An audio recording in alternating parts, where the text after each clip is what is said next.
શું કામ કરો તમે? મારું પ્રોપર્ટી કેટલું આમ તામ હવા આવે છે ને પાછળ એસી આવે છે ને પાછળ? એમ વાંધો નથી પણ અહીંયા બફારો એટલો હોય. શું કામ કરો તમે?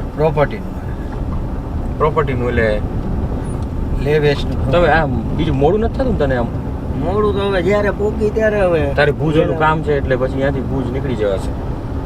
એ તો હાલ ને પતાવી નીકળી હવે. પછી ત્યાંથી ખબરાવથી ભુજ કેટલું થાય? ભુજ કબરાવથી કાંક 62 કિલોમીટર હશે કદાચ. તો પછી પાછા આ જ રસ્તે આવવાનું કે બીજા રસ્તે બીજા આવવાનું? રસ્તે આવવાનું. તને કેટલું કામ છે અહીંયા ભુજમાં? અરે ભાઈ તમે મારાથી વાત કરો છો કે ઓનાથી? તો તમે કયો હું તમને પૂછો મને છે ને વાતો માં કરો. અરે પણ હું તમને પૂછું છું ને બે ની યાર, એને પૂછું છું એમ વાત કરું. પછી મારી એનાથી વાત પૂછીને અધૂરી અમારે રહી ગઈ. રહેવા દો ને.